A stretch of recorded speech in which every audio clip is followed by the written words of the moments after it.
Bonjour tout le monde, bonjour à tous, bonjour à toutes. Bienvenue dans cette RTC numéro 23. Bienvenue le chat. Je vois que vous êtes déjà ici, ça fait plaisir. Je suis avec Turrican et Nicolas. Comment allez-vous, messieurs? Eh ben, Bonsoir, bonsoir très bien. Sifeg, bonsoir Nicolas et bonsoir le chat. Bonsoir à tous. Donc aujourd'hui, je le rappelle, on est là pour parler de ton métier, Nicolas. Tu es pilote de ligne. Euh, je vais être tout à fait honnête. Moi, je pensais qu'on disait juste pilote ou capitaine ou conducteur d'avion. Donc, tu vois à peu près mon niveau de Il y a beaucoup de connaissance choses. Navigant, on dit navigant aussi. navigant. Voilà. Donc, c'est tout ça pour dire que j'y connais pas grand-chose. Je prends l'avion, mais ça s'arrête là. En tout cas, ça va être passionnant. On a eu, je le rappelle, on remercie, euh, on remercie bien évidemment Neoria pour nous avoir mis en relation. Première question, Nicolas. Est-ce que tu pourrais te présenter et nous dire comment tu es arrivé à faire ce métier, s'il te plaît? Avec plaisir. Donc bonsoir à tous. Moi je m'appelle Nicolas, donc j'ai 38 ans. Je suis pilote de ligne, donc qualifié sur Airbus A320 et sur Boeing 787. En gros, moi j'ai eu un parcours scolaire un peu atypique. J'ai fait donc un bac scientifique. J'ai fait ensuite une formation d'ingénieur en aéronautique. J'ai travaillé un an chez Dassault. Puis je me suis formé pour devenir pilote. J'ai commencé ma carrière dans l'aviation d'affaires. Après, j'ai fait 2 ans d'Airbus A320 et 2 ans de Boeing 787, donc à la fois du court, moyen et du long courrier. Et à côté, je continue à faire d'autres choses dans l'aéronautique. J'ai une chaîne YouTube pour aider les jeunes qui veulent devenir pilote ou autre métier, type ingénieur, astronaute, etc. Et j'ai aussi écrit un petit livre là-dessus qui raconte mon parcours et la vie de pilote de ligne au quotidien. Voilà, merci. Alors bien évidemment, ne vous inquiétez pas, en fin de live, on mettra les liens pour la chaîne YouTube, qui pose en plus des questions vraiment intéressantes avec des petites anecdotes, et le livre qui parle de 6 mois dans la vie d'un pilote de ligne. Donc c'est vraiment intéressant, on vous mettra tous les liens disponibles, ça va être, vous inquiétez pas, vous allez vous y retrouver. En tout cas, une fois n'est pas coutume, je vais vous mettre une petite vidéo d'intro avant de passer à la suite de l'interview. J'espère que ça va vous plaire. Salut à tous, c'est Sifek, le streamer RTC, petite RTC, donc petite vidéo. Aujourd'hui, on reçoit Nicolas, pilote de ligne. Donc pas de blague, on va être bon sur toute la ligne. C'est comme ça. Attention au décollage, mais aussi à l'atterrissage. Enlève ta culotte, c'est Turrican et Sifek qui pilotent MDR.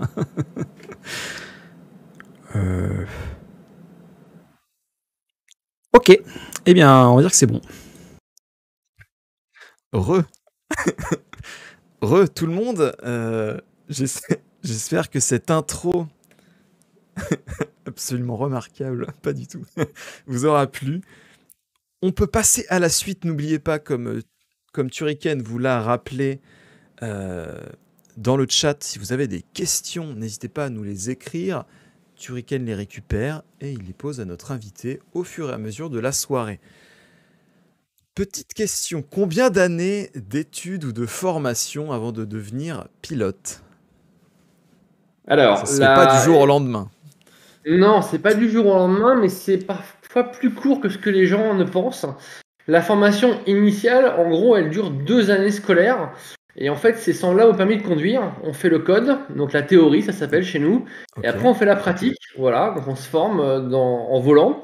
Donc ça dure en gros 2 années scolaires. Mais c'est pas la fin de la formation, puisque une fois que ça s'est fait, eh bien, il faut trouver un emploi. Et une fois qu'on est embauché, il faut faire ce qu'on appelle une qualification de type, c'est-à-dire qu'il faut se spécialiser sur l'avion et la compagnie pour laquelle on va travailler. Et ça dure en gros entre 3 et 6 mois. Donc 2 ans et demi en tout, sachant que c'est un métier où on est constamment en formation, puisqu'on a 2 sessions de simulateur d'entraînement par an, et que si on change d'avion, eh bien, il faut recommencer une qualification sur la nouvelle machine. Et si on change de compagnie, pareil. Donc voilà, 2 ans et demi en gros pour démarrer, mais après, formation continue. D'accord. Quand tu dis formation formation continue, c'est-à-dire qu'il n'y a pas de je vais un peu en entreprise, je vais un peu à l'école, etc. C'est tout d'un En coup. fait, c'est surtout, il y a plusieurs choses. Il y a ce qui est imposé réglementairement, c'est-à-dire la réglementation nous impose de faire des sessions d'entraînement sur simulateur tous les ans. Alors c'est très codifié avec des scénarios, avec des procédures à revoir, avec des systèmes avions à revoir. Donc tout ça, c'est réglementaire et ça vise à nous pousser vers bien sûr des pas et des situations compliquées pour voir comment on réagit et apprendre à les traiter. Et il y a le deuxième aspect qui est l'évolution à la fois réglementaire et technique des aéronefs, puisque les avions ne sont pas figés. Un Airbus A320 continue d'évoluer 40 ans après sa sortie. Donc ça, il faut se maintenir à jour de ce que les constructeurs et les compagnies aériennes envoient comme nouvelles procédures ou nouvelles compétences ou nouvel aspect technique à savoir. Donc il y a deux aspects dans la formation continue. Il y a l'aspect réglementaire imposé par en Europe, ça s'appelle l'EASA, qui est à Cologne en Allemagne, qui gère, c'est l'instance qui gère l'aviation européenne. Et il y a l'aspect mise à jour des compétences par rapport aux évolutions techniques, technologiques et réglementaires. D'accord. Pareil, tu as abordé tout à l'heure un sujet vite fait. Tu disais que tu avais grosso modo de l'expérience sur deux types d'avions. Ça se conduit pas pareil un avion? Je pensais que Alors, c'était comme une voiture, tu savais conduire une voiture, tu sais trois types conduire. d'avions, en gros, pour caricaturer, parce que j'ai fait donc de l'Airbus, du Boeing et avant de l'aviation d'affaires. En fait, non, il y a quand même pas mal de choses qui vont changer. D'accord. Et pour être franc, quand on change d'avion, on est parfois un petit peu au début, un peu dérouté. On se dit, bah, c'est quand même, C'est ça bizarre. ressemble à ce qu'on connaît, mais c'est pas pareil. Donc, ça demande vraiment d'être formé. Et en plus, les constructeurs aiment bien avoir un petit peu leur environnement. C'est-à-dire qu'il y a une philosophie Airbus, comme tu peux trouver une philosophie Boeing. Et un exemple typique, c'est-à-dire si tu regardes le panneau supérieur dans le cockpit, Airbus, pour mettre les boutons sur on, c'est tout vers l'arrière, et Boeing, c'est tout vers l'avant. Donc si Ouais. tu es câblé Boeing et que Excellent. tu mets tout vers l'avant sur un Airbus, tu coupes tout. Donc tout ça, il faut l'appréhender. Voilà, c'est des philosophies différentes. Après, on retrouve, en fait, on acquiert de l'expérience au fur et à mesure, donc on retrouve des similitudes ou disons des références sur lesquelles on peut se fier. Mais non, quand même, il y a des petits changements qu'il faut connaître. Ok, d'accord, très bien.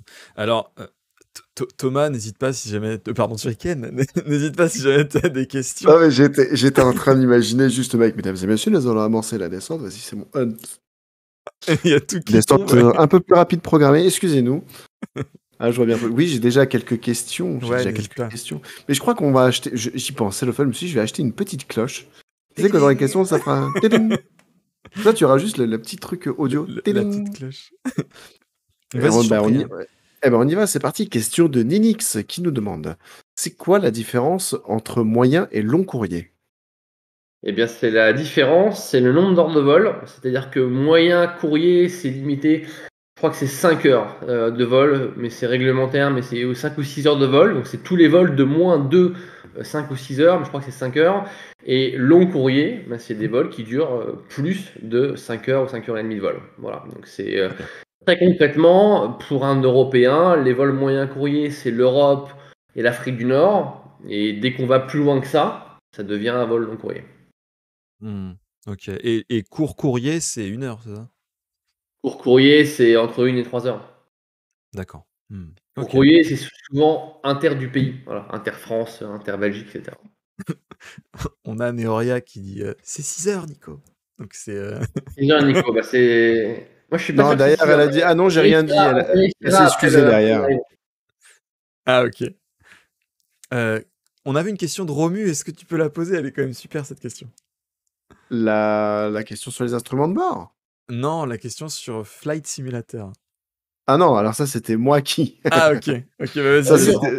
alors c'est moi qui ai fait une petite blague à Romu en lui disant: Romu, Flight Simulator, on a le sheetbook en direct là, donc si tu as des questions, profites-en. Et Romu après a posé une question, effectivement, bah j'enchaîne hein, si tu veux bien. Vas-y, je t'en prie.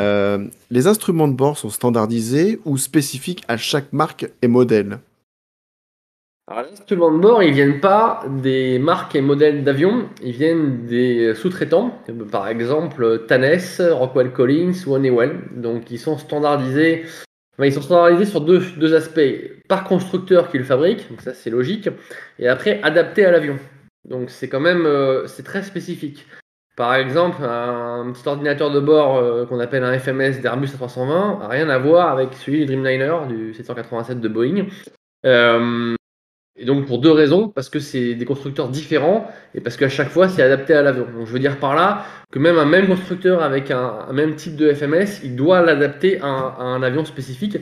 Typiquement, par exemple, si on prend les Airbus 330 et 340, c'est pratiquement les mêmes, sauf qu'il y en a un qui a deux moteurs, l'autre en a quatre. Donc tu peux pas avoir les mêmes interfaces tout le temps. Il peut quand même Ouais. être bien qu'il y ait des différences. Voilà, si tu gardes deux moteurs de plus. Donc voilà, mais ça c'est pareil, on retrouve des logiques et des similitudes de gestion, mais en fait, c'est pas suffisant pour exploiter un aéronef de manière sécurite.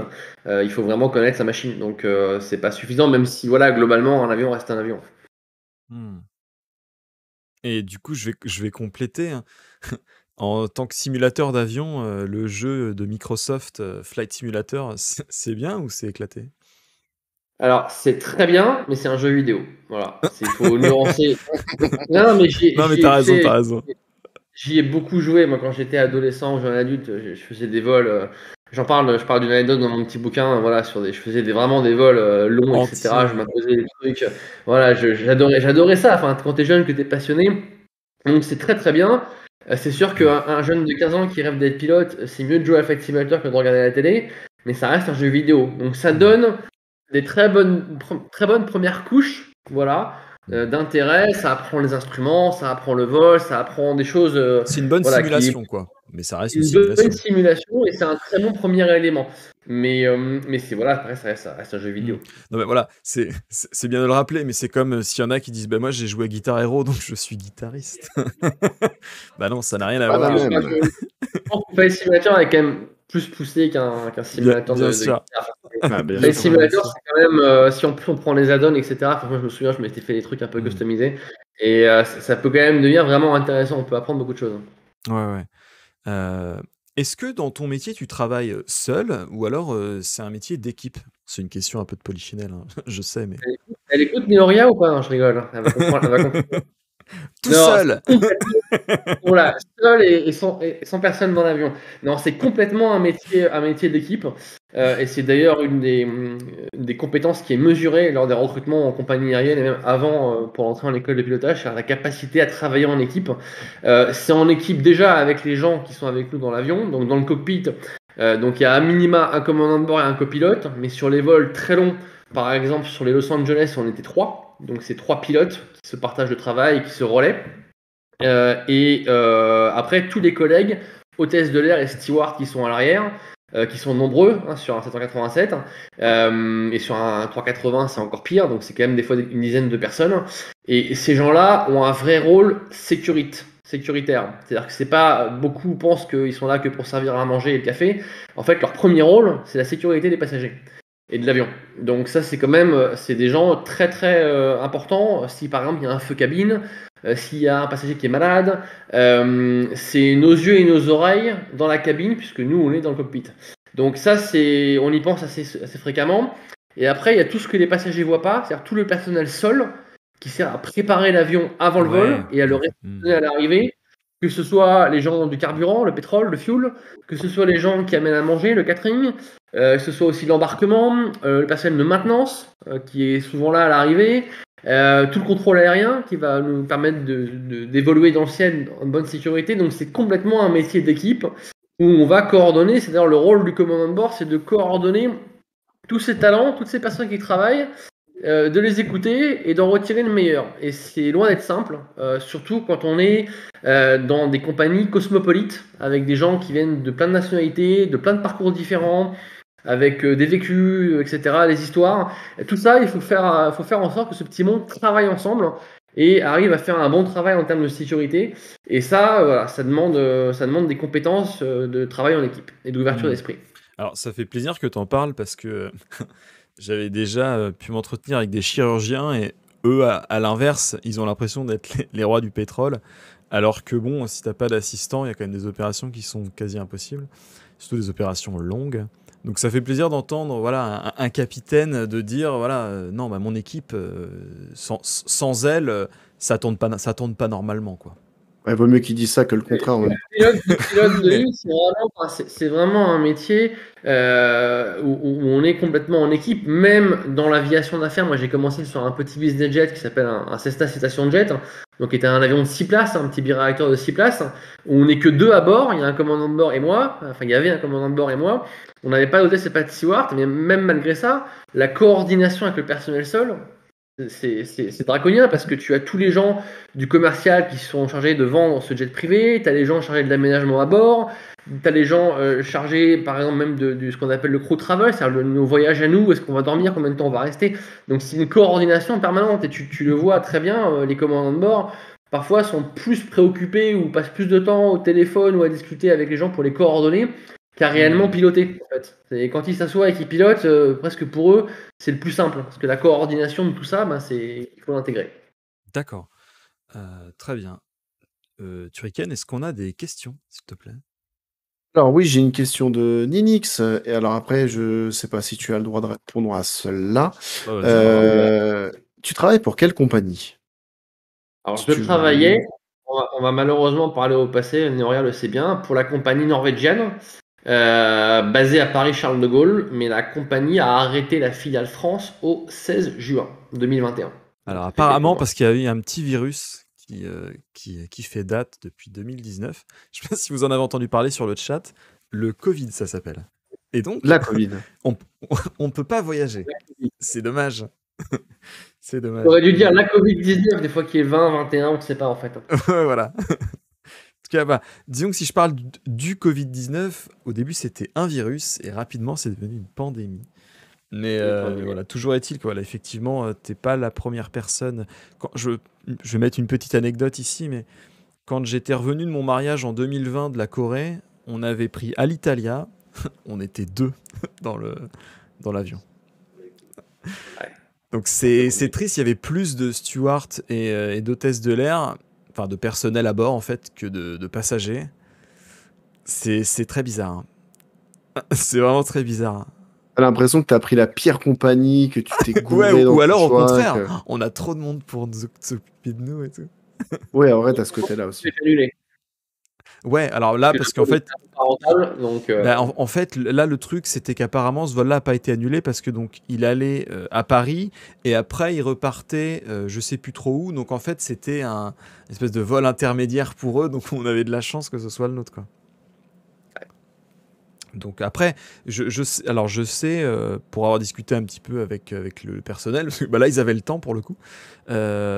Généralement, ils commençaient quand il n'y avait pas de passagers, ils mettaient beaucoup plus de transport de marchandises en fait, avec les bagages, ouais, alors en histoire fait, ça, d'occuper.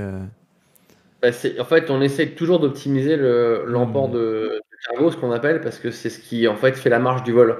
Parce que souvent, on a coutume de dire, en fait, les passagers, ils payent le coût de l'avion et la Ouais. marge se fait sur le cargo. Alors, le problème du cargo, c'est que ça dépend de deux choses. Ça dépend, comme tu l'as dit, donc du nombre de personnes à bord. En gros, bah, moins il y a de personnes à bord, plus tu peux charger en cargo. Mais ça dépend aussi de la capacité d'emport de cargo de l'avion. Et il y a des avions Ouais. qui sont plus ou moins faciles en emport de cargo, parce que c'est des palettes, parce qu'il faut les stocker, etc., etc. Donc chaque avion a ses caractéristiques. Donc, Hmm. et Très bien. c'est vrai qu'il n'y a pas de passagers, ça permet voilà, d'emmener beaucoup de cargo et de transporter et de gagner, que la compagnie gagne de l'argent comme ça. Ok. Comment ça se passe un entretien d'embauche? Alors déjà, c'est pas un entretien d'embauche, souvent c'est une sélection. Voilà. Donc c'est un peu plus compliqué qu'un simple entretien. Alors ça dépend beaucoup de ton niveau. C'est-à-dire que selon que tu sois pilote débutant ou confirmé. Mais en gros, pour faire simple, souvent il y a un premier examen qui est un examen théorique qui mesure alors soit ta connaissance de l'avion, soit ta connaissance réglementaire, soit tes connaissances générales aéronautiques. Enfin, chaque compagnie fait un peu à sa sauce. Après, tu as soit des tests qu'on appelle psychotechniques, psychomoteurs, qui servent à mesurer comment tu es câblé, soit un Ouais. simulateur. En gros, voilà, ils veulent voir ta coordination. Donc, soit ils le font avec des tests. Par exemple, Air France fait beaucoup de tests psychotechniques, psychomoteurs. Et d'autres compagnies font des simulateurs. Donc, voilà, chaque compagnie fait un peu sa sauce là-dessus. Et après, tu as tout ce qui est entretien. Donc, tu as en général un entretien de groupe qui sert justement à voir comment tu travailles à plusieurs avec souvent une énigme qui n'est non résolvable, donc pour voir voilà, jusqu'où tu vas aller dans la résolution, si tu t'énerves, si tu donnes la parole à des gens qui ont du mal à parler instinctivement, c'est-à-dire si tu as un bon meneur d'homme, enfin plein de choses, c'est des psychologues qui regardent ça. Et après, tu as les entretiens, et souvent c'est deux types, c'est un aspect technique avec un pilote, et un aspect psychologique RH avec une psy. Sachant que l'évaluation psychologique maintenant des pilotes est obligatoire depuis malheureusement le crash de la Germanwings, le Espagne, je crois que c'était Barcelone, enfin Espagne-Allemagne qui s'est crashé, enfin qui a volontairement le pilote Andreas Lubitz a plongé l'avion dans les Alpes françaises il y a quelques années. Donc depuis ce suicide, hein, parce qu'on va appeler un chat, mais qui a malheureusement en plus entraîné là avec lui tous les passagers et toutes les personnes à bord de l'avion. Donc depuis ça, il y a forcément un filtre psychologique. Filtre psychologique tous les ans ou tous les 2 ans, ou alors c'est une fois et c'est terminé? Psychologique à la sélection. Donc là, chaque compagnie doit faire ce qu'on appelle en anglais un screening, c'est-à-dire qu'ils doivent t'évaluer psychologiquement. Où là, ils font appel à des psys, donc c'est vraiment le métier. C'est-à-dire que c'est pas des psychologues forcément qui ont des grandes compétences ou connaissances aéronautiques, mais qui servent à détecter les cas suicidaires, les cas dépressifs, enfin voilà, ça sert à ça. Et après, quand tu fais ta visite médicale, qui en gros est tous les ans, ça évolue avec l'âge, mais en gros c'est tous les ans. Là, les médecins maintenant, il y a un questionnaire psychologique et ils parlent un peu avec toi. Et alors c'est très bien fait pour le coup, je trouve, parce que ils servent pas, c'est pas des gendarmes qui servent simplement à détecter apte ou inapte. C'est aussi une discussion. Et j'ai en tête un ami, mais je vais pas le citer, qui avait eu des problèmes Benjamin, familiaux. Et non, mais voilà, qui avait eu des problèmes familiaux et qu'on avait parlé. Et du coup, c'est une vraie discussion de thérapeute à patient. Et donc en fait, tout le monde est gagnant parce que tu continues de voler. Et ça, tu restes dans l'assistance médicale. Enfin, c'est très intelligemment fait, quoi. Donc c'est quand même plutôt bien. D'accord, très très bien. Une petite question, combien est-ce que tu fais d'heures par semaine? Parce que les gens, ils s'imaginent que ouais, ça se tourne les pouces un pilote comme On ça. ne parle pas d'heures par semaine dans le métier de pilote, on parle d'heures par mois ou d'heures par an, d'heures de vol. La réglementation, alors en gros, la limite, c'est 90 heures mensuelles et 900 heures par an de vol. Donc c'est compliqué parce que ça veut dire que tout le temps au sol de préparation, etc., il est en gros pas pris en compte. Enfin, il y a un petit delta parce que il y a la prise de duty, ce qu'on appelle, etc. Donc c'est voilà. Mais en gros, ce qui compte, c'est les heures de vol. Et ce qui est beaucoup, donc les low cost vont aux limites réglementaires. Les compagnies traditionnelles type Air France sont en dessous, mais ça fait beaucoup. Après, puisqu'on parle d'heures, la question était les heures semaine, ça dépend aussi du type d'activité que tu fais. Ouais. Que ça n'a rien à voir en termes d'engagement. Si tu fais de l'aviation d'affaires sur un petit business jet comme j'ai pu le faire, ou du moyen courrier low cost, ou du long courrier. Quand on faisait du long courrier chez Norwegian avec Neoria, quand tu as fait de Los Angeles dans le mois, alors je parle côté pilote, hein, parce qu'elle va me dire que côté PNC c'était différent, cabine crew, mais côté pilote, quand tu avais fait de Los Angeles dans le mois, tu avais déjà fait 12 et 12, 24 x 2, 48 heures. Donc c'était compliqué après de te mettre beaucoup d'autres vols, parce que tu arrivais vite aux limites réglementaires, sachant qu'en plus, les temps de repos, tout ça est aussi très réglementé, selon que tu traverses des fuseaux horaires, combien, quoi, si tu es à ta base, pas à ta base, etc. etc. Donc il y a pas mal de choses qui rentrent en compte. Mais pour que les gens aient un ordre de grandeur, la limite réglementaire c'est 90 heures de vol par mois et 900 heures par an. D'accord. Rapidement, 900 heures par an, si tu fais 902, c'est mort, ou alors ils sont un peu cool? Non, ils sont pas un peu cool, ils t'arrêtent avant. Parce qu'à Dineoria juste derrière, quoi. Pour les low cost, en fait, les low cost, ils te mettent. En fait, ils te font faire les 90 heures le plus vite possible. Et à la fin de l'année, quand il te reste peu d'heures, ils te mettent des stand-by. Ce qui fait qu'en restant en stand-by, ils savent qu'ils ont encore 10 heures de crédit sur toi. Et si vraiment il n'y a plus de pilote et qu'ils ont besoin de toi, ils t'envoient voler 10 heures.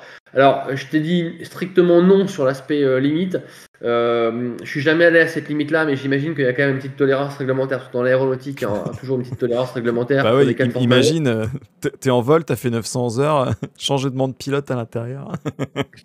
Non, par exemple, t'es en vol, il y a un orage sur un aéroport, tu dois attendre une demi-heure, donc t'es hors limite d'une demi-heure. Bah non. Donc ça doit être ça, il faudra regarder dans la réglementation parce que je vois bien le truc. Ouais. Mais c'est pas. chers passagers. Malheureusement, j'ai dépassé mon quota, donc du coup, je coupe les moteurs. Bonne chance. Et voilà, et bon courage à vous.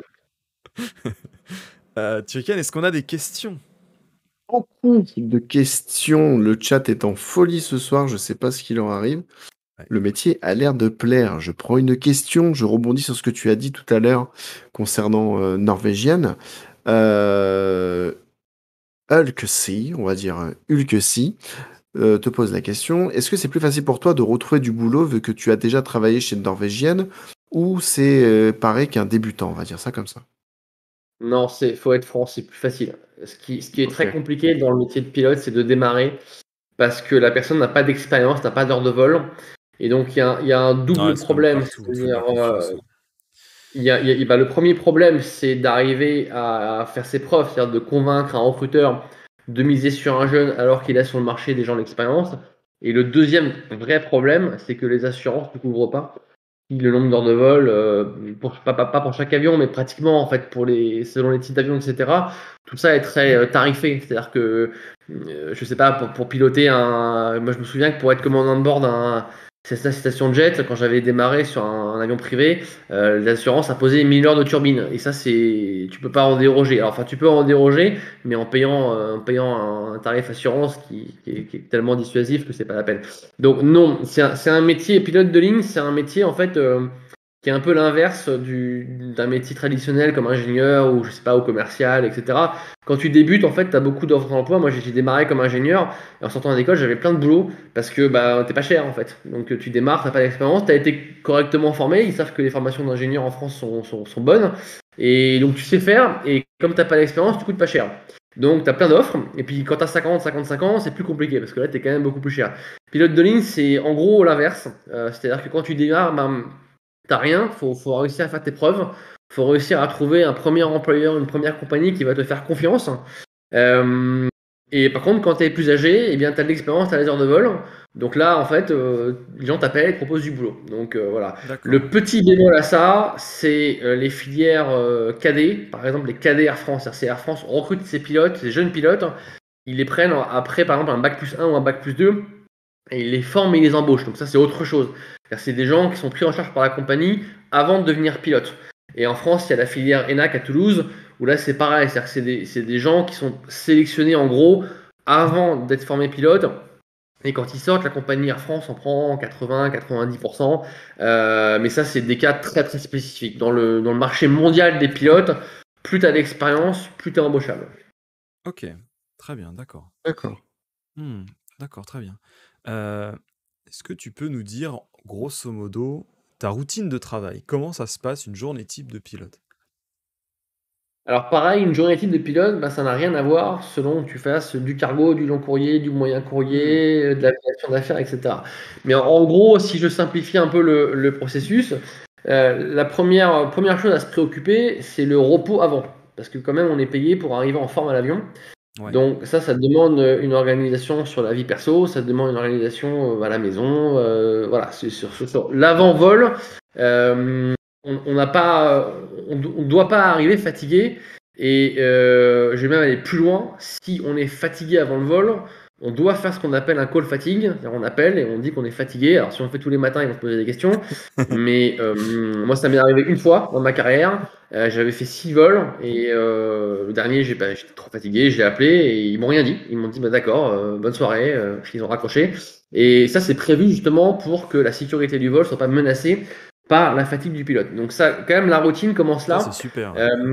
Ça, j'en parle parce que c'est quand même important. Ça inclut aussi préparation physique, enfin l'aspect voilà de pas avoir de soirée festive la veille, etc., etc. Ça demande vraiment une préparation pour arriver en forme. Après, il y a le fait d'arriver à l'aéroport en étant prêt, c'est-à-dire en arrivant en uniforme avec une valise, etc., etc. Donc tout ça aussi, c'est de l'organisation perso. Il y a la logistique avant le vol. Et honnêtement, moi j'ai tendance à dire que c'est le plus compliqué. C'est-à-dire quand on est dans l'avion, en fait, ça va, on sait faire. Mais avant, il peut se passer beaucoup, beaucoup de choses.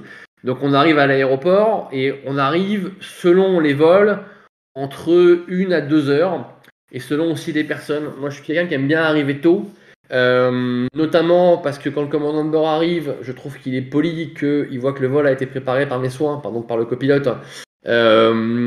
Mais il y a des gens qui aiment bien arriver un peu plus tard. Enfin, il y a toujours en gros une limite réglementaire que la compagnie impose, c'est-à-dire qu'on ne peut pas arriver 10 minutes avant le vol. Mais en gros, c'est 1 à 2 heures avant. L'aviation d'affaires, par exemple, moi, ça m'est arrivé des fois d'arriver 2h30 avant. Si tu sais que tu as un passager un peu VIP et qu'il a des demandes un peu particulières, il faut que tu arrives avant à l'avion pour préparer le vol. Donc en gros, tu arrives 1 à 2 heures avant. Et là, alors maintenant, tout est un peu informatisé. On reçoit des fois les dossiers de vol, etc. par mail. Mais en gros, pour simplifier, quand tu arrives, tu prends connaissance du vol. Donc tu prends connaissance de à peu près 3 choses. L'état de l'avion, donc l'état technique. Est-ce qu'on peut partir, pas partir? Est-ce qu'il a une panne, pas une panne? Est-ce qu'elle est tolérée, pas tolérée? Si elle est tolérée, quelles sont les restrictions, etc. Par exemple, je sais pas si tu as un système qui est en panne et que la restriction c'est, je sais pas de vol de nuit. Bon, il faut partir de jour, enfin des choses comme ça. Donc tout ça, c'est l'état technique de l'avion, les passagers, le cargo, enfin vraiment la situation de l'aéronef. Donc ça, c'est la première chose que tu prends connaissance. Tu prends connaissance de la route, voilà, donc par où tu vas passer, où tu vas aller, à quel niveau de vol tu vas monter. Par exemple, aujourd'hui, je suis sûr que tes collègues, ils regardent l'Ukraine. Est-ce que tu y vas? Est-ce que tu survoles? Est-ce que tu survoles pas? Si tu as une panne au-dessus de l'Ukraine, tu vas te poser où? Des choses qu'on va intégrer. Moi, je faisais à l'époque on faisait du Bucarest en Roumanie, Dubaï. Bon, la Syrie, tout ça, intégrer là-bas, c'est moyen, si t'as une panne.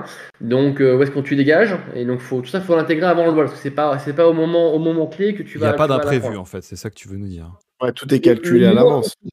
Le moins possible. C'est-à-dire que l'imprévu, comme son nom l'indique, c'est l'imprévu. Tout ce qui était prévisible, on l'a fait avant. Et le plus on l'a anticipé, le plus c'est confortable pour nous, parce que ça veut dire que en vol, on sait exactement quoi faire. Donc ça, c'est le deuxième aspect, c'est ta route. Et le troisième aspect, bien sûr, c'est la météo. Voilà. Donc, et une fois que tu as fait tout ça, que tu l'as préparé, alors maintenant, c'est pareil, on a des logiciels très performants, il y a des gens au sol qui ont des compétences et des logiciels à disposition, mais en tant que pilote, tu peux demander un changement. Si tu n'es pas d'accord avec tel ou tel truc, par exemple, l'aspect technique de l'avion, le commandant de bord doit signer qu'il l'accepte. Bon, s'il ne l'accepte pas, on part pas. Et il peut demander un changement. J'ai un exemple qui me vient à l'esprit parce que j'en ai parlé sur YouTube, mais le crash du Concorde, quand ils sont arrivés à l'avion avant, il manquait quelque chose et sur un moteur, je crois de mémoire, le moteur numéro 2, si je dis pas de bêtises, ou 3, 2 ou 3, un moteur intérieur, et le commandant de bord a exigé le remplacement de la pièce avant de partir. Donc voilà, tu peux demander, sachant que c'est toujours le commandant de bord qui aura le dernier mot, mais c'est pas comme ça que ça se passe en bonne intelligence, c'est-à-dire qu'il y a une coordination entre les équipes. Mais voilà, en gros, tu as l'aspect technique, l'aspect navigation, la route, et l'aspect météo. Donc ça, tu prends connaissance de tout ça. Une fois que tu as pris connaissance de tout ça, tu fais un briefing entre les membres d'équipage, ce qu'on appelle de conduite, c'est-à-dire les pilotes. Voilà, qui fait quoi, qui fait l'aller, qui fait le retour, est-ce qu'il y a des particularités? Et c'est là aussi où on crée le fameux esprit d'équipe dont on a parlé. Ça peut arriver que tu as un collègue qui arrive et qui dise moi je suis claqué parce que j'ai une petite fille qui n'a pas dormi, ça m'est déjà arrivé moi. Le mec il arrive, il te dit voilà Nicolas, ça t'embête si je prends le premier repos parce que là je me sens pas vraiment en forme, moi ça va pour 2 heures mais après pas de problème. Enfin tu vois, tout ça s'arrange en bonne coordination, comme dans la vraie vie, c'est ni plus ni moins. Donc ça permet de se briefer, qui fait quoi, etc. Est-ce qu'il y a des particularités? Est-ce qu'il y a des restrictions? Parce que par exemple un copilote peut pas faire exactement tout ce que fait un commandant de bord, notamment par conditions météo dégradées, etc. Une fois que ça on a été briefé, on va retrouver nos collègues cabine crew, donc en bon français hôtesse de l'air et steward. Et là on leur brief sur ce que nous on sait, c'est-à-dire que par exemple le temps de vol, par exemple la météo, on confirme le nombre de passagers, etc. Et eux, s'ils ont des questions ou des remarques, alors ça arrive peu maintenant parce que pareil tout est codifié. Mais par exemple, je parlais du Concorde il y a un instant, ce Concorde, il pouvait briefer les VIP qu'ils avaient à bord, des choses comme ça. Donc ça, c'était des choses qui briefaient. Et ça aussi, ça permet de se présenter, de créer un esprit d'équipe quand tu connais pas les gens, etc. De commencer à repérer qui est en forme, qui l'est moins. Enfin, tout ça, c'est de la coordination et c'est du facteur humain, quoi. Donc on fait tout ça. Une fois que ça c'est fait, on part à l'avion. En donnant, alors c'est en même temps ou c'est un peu avant, on envoie le carburant qu'on souhaite prendre. C'est-à-dire que par vol, il y a un carburant réglementaire, donc ça c'est de la réglementation, on ne peut pas descendre en dessous. Mais après, à notre discrétion, on peut prendre pratiquement autant de carburant qu'on veut. Selon les compagnies, il faut justifier ou pas, selon la tonne de carburant qu'on prend. Enfin, c'est un peu plus compliqué, mais en gros, voilà, on peut prendre le carburant qu'on veut. Typiquement, sur un Paris-Miami, comme tu sais qu'en Floride, eh ben, les orages ils sont 10 fois plus gros qu'ailleurs et qu'ils durent 2 heures.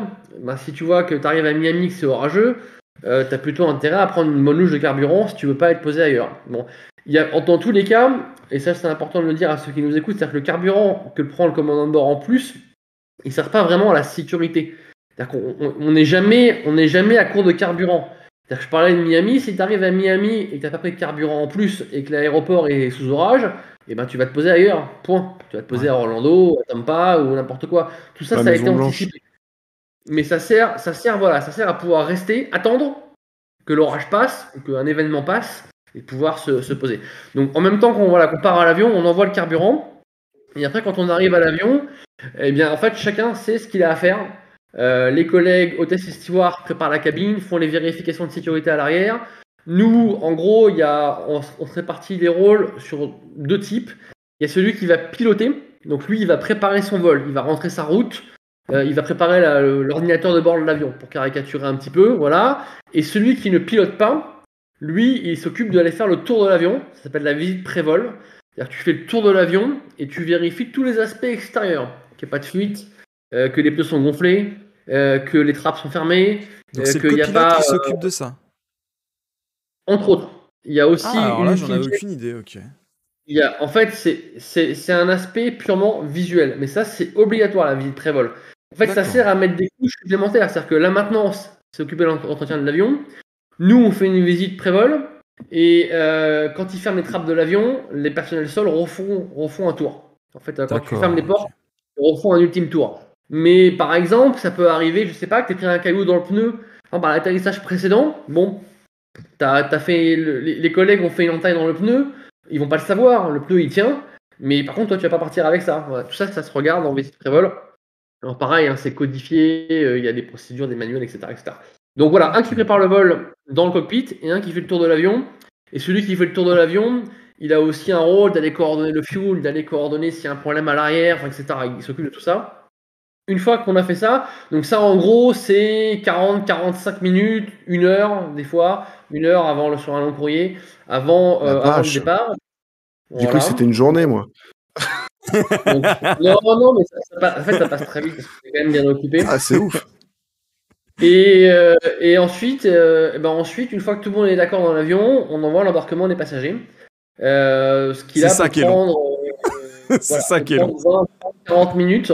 Et souvent, en fait, c'est le facteur limitant de partir à l'heure. Les gens pensent qu'on part en retard pour plein de raisons. Et souvent, en fait, c'est parce que les passagers ne rentrent pas assez vite, ça ne se pas assez vite, ou ce genre de choses. Donc, c'est anticipé, mais c'est vrai que des fois, ou des problèmes, par exemple, je sais pas, moi, si tu as une personne qui est angoissée, ou si tu as beaucoup de poussettes, ou si tu as des choses comme ça, voilà, tout ça, ça peut vite prendre du retard. Et pendant que les passagers embarquent, nous, on fait tous nos briefings. Donc, en gros, il y a un briefing sécurité entre les pilotes où on va se remémorer toutes les actions qu'on va faire s'il y a une panne au décollage. C'est-à-dire avant une certaine vitesse, qu'on appelle la vitesse V1 pour ceux qui connaissent. Pareil, je simplifie un peu, hein, c'est un peu plus compliqué, mais en gros, c'est ça. C'est sur la piste, c'est ce qu'on va faire. Comment on va arrêter l'avion. Et si on a une panne juste après le décollage, qu'est-ce qu'on va faire selon les cas. Selon en gros 2 cas, c'est on a le temps ou on l'a pas. On a le temps où il y a le feu et on briefe un peu ce qu'on fait. Voilà, pour que pareil, s'il y a un problème, ça sert à réactiver ce qu'on appelle la mémoire de travail. C'est-à-dire que les actions vont revenir après, instantanément. Parce on a réactivé notre coordination. Et c'est extrêmement important parce que par exemple ton collègue, moi je suis français, mais si tu veux avec un collègue qui est néerlandais, il a un accent différent en anglais. Donc le fait de l'entendre dire ses actions avec son accent fait qu'au moment où ça va arriver, tu l'auras déjà entendu une fois au sol dans de bonnes conditions. Voilà. Donc on briefe la sécurité et après on briefe le départ. Donc on vérifie qu'on a la bonne route, qu'on n'a pas fait d'erreur dans la rentrée de la route. Et on briefe en gros le vol, c'est ce qu'on va faire, par où on va passer, etc., etc. Donc il y a tout ça. Après il y a toujours un petit mot d'usage aux passagers parce qu'ils aiment bien entendre les pilotes. Donc ça on fait tout ça. Dans un accent anglais dégueulasse souvent. Dans un accent anglais typiquement français, on va dire. Ça me fait toujours trop rire ça. On fait de notre mieux, voilà. Et on fait avec ses compétences. Et après, une fois que tout ça est fait et que l'embarquement est terminé, et qu'on a les papiers définitifs, c'est-à-dire notamment ce qu'on appelle le devis de masse et centrage de l'avion, c'est-à-dire que le personnel s'est assuré que l'avion est correctement centré, qu'il n'est pas en surpoids, etc., etc. Et bien tout ça est signé, on ferme les portes et on peut partir. Après, il y a la durée du vol, donc qui dépend de l'activité. Alors sur un vol long courrier, on va en faire un, parce que si on fait 6, 7, 8, 9, 10 ou 12 heures de vol. Et sur des moyens courriers, on en fait 2. Et des fois, on peut en faire 4 comme ça d'affilée. Donc 4 vols, donc ce qui est beaucoup. Et l'aviation d'affaires, c'est encore différent. Il n'y a pas de règles. Mais en gros, voilà. Et après, donc il y a le vol qui se déroule. Et une fois qu'on a atterri, là, c'est quand même plus simple. Il y a en gros 2 volets. Il y a clôturer les cockpits, c'est-à-dire en envoyant les données, c'est-à-dire qu'on envoie à la compagnie. Alors maintenant, c'est en 4G, c'est souvent comme ça se passe avec des iPads. On envoie en 4G des tablettes, PC, etc. Les données du vol, donc les consommations, les points de report, etc., etc., que la compagnie suive ça de près. On clôture l'avion correctement, mais ça dépend aussi si l'avion est réutilisé juste après ou s'il va rester quelques heures au sol. Et les collègues hôtesses et stewards s'occupent de faire débarquer les passagers. Et quand tout ça est terminé, eh bien on part, il n'y a pas motif à rester. Il y a une dernière tâche souvent à faire qui est le personnel de maintenance qui vient nous voir et qui nous demande s'il y a eu des pannes. Des petites pannes, ce qui peut arriver, ou une petite alarme qui peut se passer. Alors, même si on ne leur répond pas et qu'on est parti, que les gens se rassurent, ils pilotent dans l'ordinateur de bord de l'avion et ils ont tout à la virgule près, à la seconde près, etc. Mais souvent, c'est quand même très profitable d'avoir un échange oral parce qu'ils aiment bien avoir le ressenti des pilotes et nous, on aime bien aussi leur dire il s'est passé ci, il s'est passé ça, etc. Donc, voilà en gros comment ça se passe. Et une fois qu'on est sorti de l'avion, et bien pareil, soit on rentre à la maison et on se dit au revoir, soit on va à l'hôtel se reposer si on est en escale. Et en gros, on a coutume de dire que la mission s'arrête quand chacun a la clé de sa chambre et qu'il va se reposer. Voilà. Avant, faut trouver la navette équipage. Et puis voilà, on a aussi un devoir quand même de rester en uniforme et de représenter dignement la compagnie qui nous fait confiance. Enfin, il y a cette chose quand même à faire. Mais quand chacun a la clé de sa chambre, il peut être proposé. Voilà. Et en escale, pour en dire un tout petit mot, puisque ça fait de parallèle avec la préparation du vol, c'est-à-dire que l'escale sert à se reposer. Souvent, les gens pensent qu'on fait les visites de partout, etc. En fait, la mission première d'une escale, c'est de reposer l'équipage pour le vol retour. Voilà. D'accord, écoutez, j'espère dans le chat que cette courte réponse vous a... Belle routine. Ouais, vous a intéressé parce que je pense que là, tout ce que tu nous as dit là, c'est résumé, on le verra tout à l'heure, dans ton bouquin. C'est des choses qu'on essaie d'aborder le plus rapidement possible, comme vous l'avez vu. Donc, n'hésitez pas si jamais vous avez des questions, parce qu'on arrête les questions spectateurs dans 15 minutes, parce que j'imagine que Turrican, t'en as beaucoup, et moi aussi j'en ai beaucoup des questions. Du coup, on va continuer l'interview. Je vais essayer d'être peut-être un peu plus focus sur mes questions, parce que j'ai souvent tendance à poser des questions assez vagues, mais si jamais il y a beaucoup de points, essaie d'en choisir un. Par exemple, comment est-ce que tu gères les imprévus, disons l'imprévu le plus classique? Comment est-ce que tu gères ça? Il n'y a pas vraiment d'imprévu le plus classique. L'imprévu, on le gère avec 3 choses. On le gère avec l'entraînement, l'expérience et la coordination. Voilà. Donc l'entraînement, c'est-à-dire que par exemple, arrêter un décollage, on l'a fait des dizaines, pour pas dire des centaines de fois en simulateur. Donc ça, c'est l'entraînement. L'expérience, c'est-à-dire qu'on sait qu'à tel endroit, il peut se passer ci, on voit tel nuage d'orage et on a un peu l'habitude parce qu'on sait que dans cette zone, ça se passe comme ça, etc., etc. Et la coordination, c'est-à-dire, encore une fois, dans un avion, il y a plein de compétences. Et les compétences, on va les écouter. Voilà. Typiquement, puisque Neoria est avec nous, je vais mettre en valeur nos collègues hôtesses et stewards, mais typiquement, on peut leur demander d'aller regarder, si on pense que, je sais pas, qu'on a pris un oiseau, par exemple, on peut leur demander d'aller voir l'aile. Et sur un A320, il y a un petit triangle noir qui symbolise le meilleur point de vue que les collègues hôtesses et stewards vont. Et ils vont voir l'aile et ils viennent nous parler après. On a vu ci, on a vu ça, il y a un impact là. Alors maintenant, avec les téléphones portables, ils nous font des belles photos, enfin quand ils peuvent. Mais voilà, ils nous ramènent, ils nous rapportent ce qui s'est passé. Donc tout ça, on le gère avec ce que j'ai dit. C'est-à-dire l'entraînement, qui est quand même la base du métier de pilote. On est quand même très entraîné. L'expérience, encore une fois, tout ce qu'on a acquis dans notre carrière, qui fait que. Et la coordination. Et pour prendre un exemple très concret de coordination, pour illustrer un peu mes propos, je me souviens d'un vol en jet privé Londres-Paris, donc très court, hein, 40-45 minutes, avec un orage en gros au-dessus de Rouen, pour ceux qui connaissent. Et on avait quasiment rien au radar. C'était parce que le radar, des fois, il est pas trop précis. Et le commandant de bord me dit, t'es sûr, machin? Je dis, moi, je vois rien du tout. Il dit, écoute, pour moi, il y a un nuage pile devant. Un nuage d'orage pile devant. Il me dit, écoute, on va pas prendre de risque, virage gauche, on évite. Et ben quand on s'est retrouvé travers de l'orage, je peux te dire qu'il était gros. Voilà. Et Ah ouais, donc, d'accord, ok. tout ça c'est de la coordination équipage. Moi, ça m'est déjà arrivé de faire un arrêt de décollage. Ça m'est arrivé une fois à Biarritz, je me souviens, pareil, en jet privé. Et quand le commandant de bord m'a dit stop, je te promets que tu deviens une machine, quoi. C'est-à-dire que tu ne réfléchis pas une seconde. Voilà, C'est-à-dire que c'est les ça que actions, j'allais te c'est- poser comme question.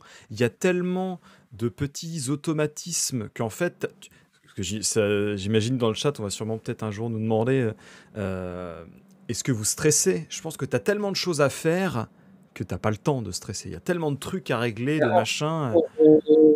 Non, on stresse très peu. Bah, pareil avec l'entraînement. Je pense que sur un vol où il se passe pas grand-chose, même au décollage, moi je serais curieux de savoir, mais je pense que le rythme cardiaque n'accélère pas du tout, très très peu, parce que c'est la routine et qu'on sait faire.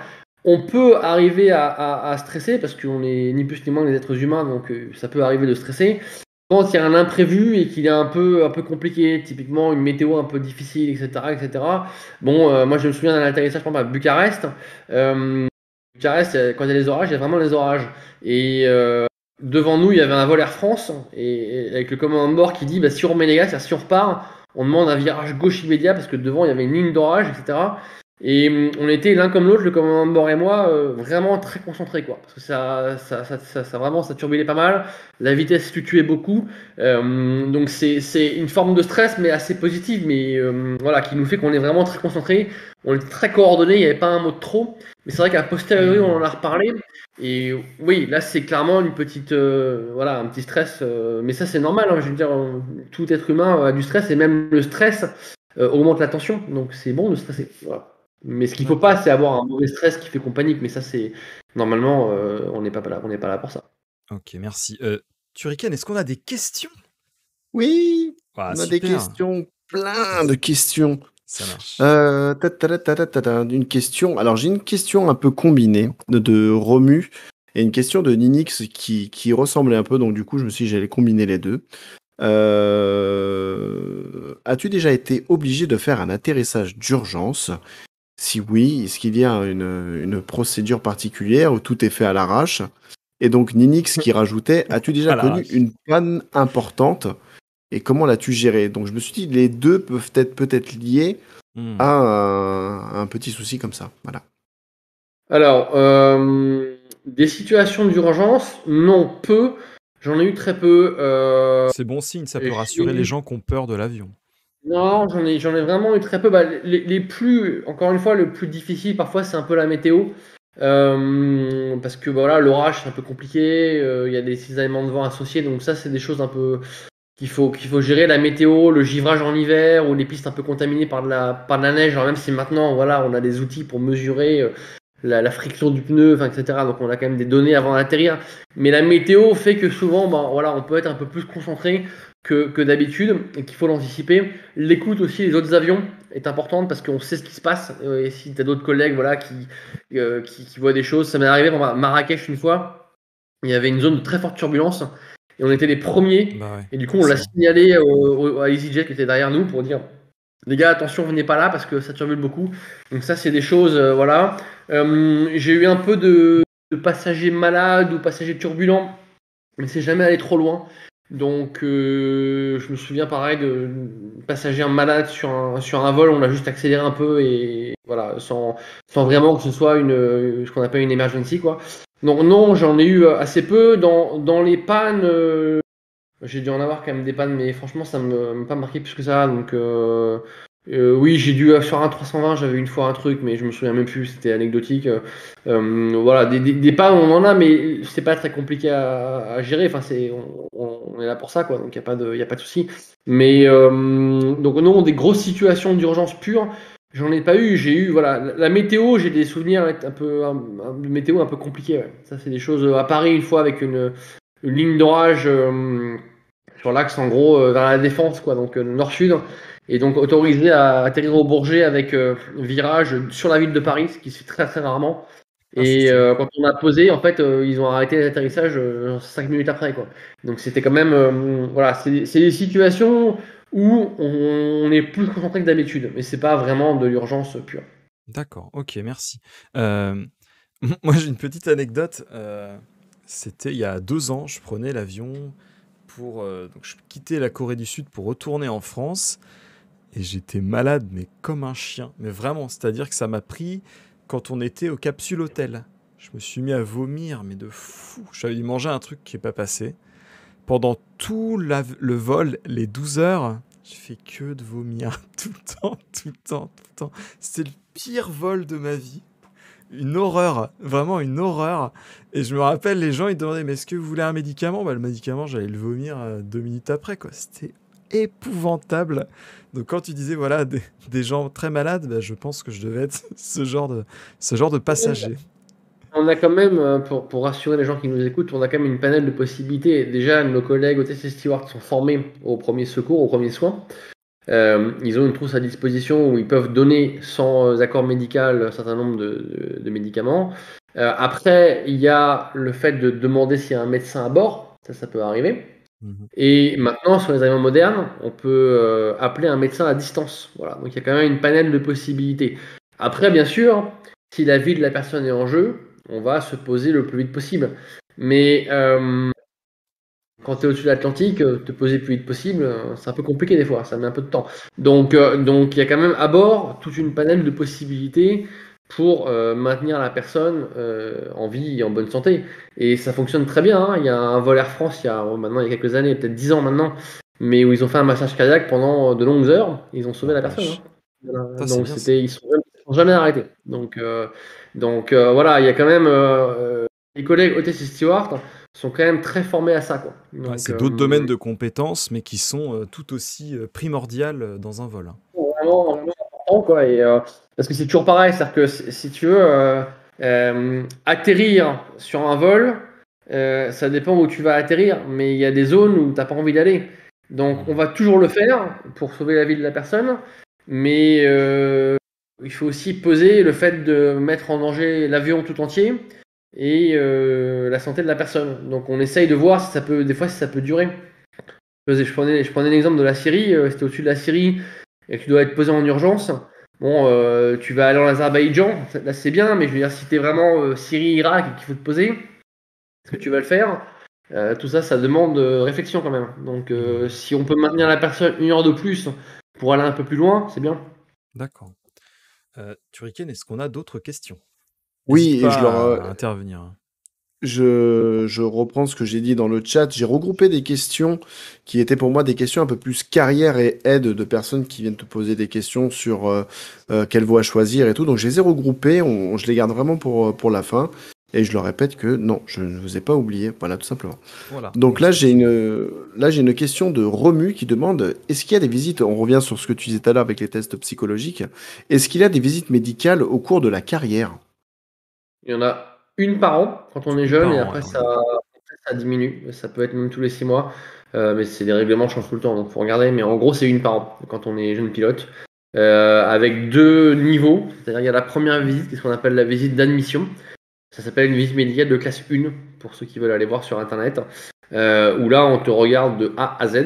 Et après, tous les ans, ils te regardent aussi bien, mais par exemple, chaque année, ils peuvent changer. Par exemple, tu peux faire, tous les 2 ans, ils te font les oreilles, après, ils peuvent te faire un électrocardiogramme, etc., etc. Mais oui, oui, on est suivi médicalement, hein. D'ailleurs, question bête, j'ai toujours entendu dire, est-ce que c'est une chimère ou pas? Faut 10 sur 10 à chaque œil.